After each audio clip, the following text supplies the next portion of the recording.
Marion Elwin is, who is the leader of the Children's Defense Fund. Yeah.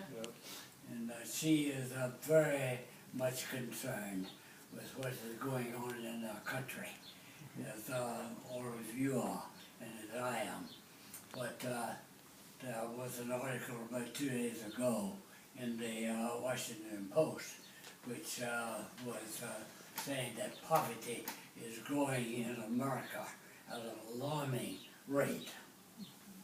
That was the headlines.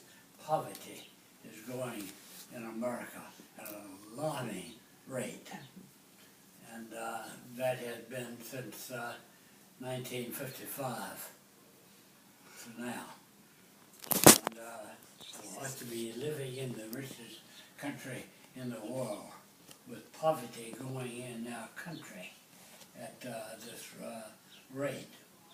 So I started thinking about what was the message for the 21st century.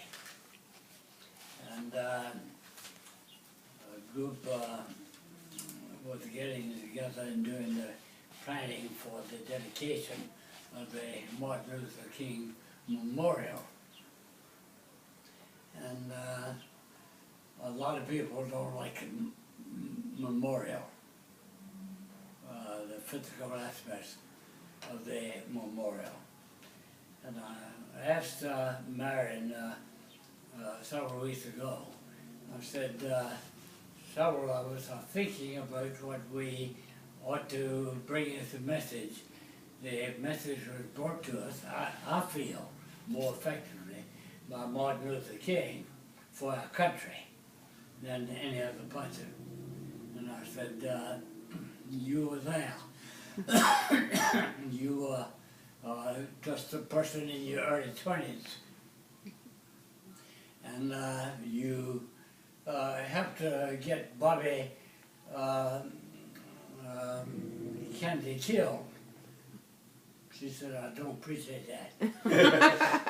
I said, well, you did. You got him down to Mississippi, and he saw what was down there, and he took it on, and he got killed because he took it on. You got him down there. And so I want you to know that. And I'm working with several groups as to what we ought to be doing for the 21st century, not for the 20th century. Now, for the 21st century. And so exactly 1 year from King's speech is next August the 28th of next year. She said, next year. I'm on my way out about to kill myself now to get through this week. And you talking to me about next year. I said, yes, I'm talking to you about next year. I think we need to be thinking about next year. And we need to have you and your husband, Peter, talk to us about what has been happening. Her husband is Peter Elwin, and he teaches over at Georgetown. And I want both of you to be speakers August 28th, and we'll find out what time King gave his speech. And we'll have it exactly at the same time. So we called up the Martin Luther King, the group that handled that part of it, and asked them if we could preserve it for next year. They said no.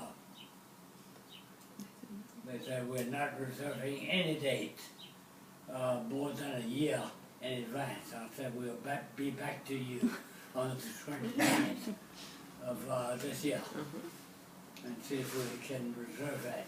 And we'll have them, what we feel is the most helpful message for the 20th century. And we will have that repeated. And we'll have a group of unknown people who will tell us what we need to bring as a message for the 21st century, that same day. So that's what you are referring to. And so we are working on that a year from now. So what do we want to present? That is the crisis that our world is in my judgment. And I feel that we in this room are the experts. And so, thank you, Mara, for that. Does that make any sense at all? Planning a year ahead, and that being the context in which we raise our 12 million, because that is the context in which we're doing it. As Lyle said, we're not just to raise 12 million to have funeral programs that work better than we have in the past. We are talking about ending poverty in the world. We have to start in the United States. But we're talking about ending poverty. And we're talking about you raking in $12 million in 2 or 3 years, or whatever your time span is. I reckon one thing that I would like to say is that I would like for us to have more fun raising that money than we've had in the past. Me too. So I would like for this group to enjoy it.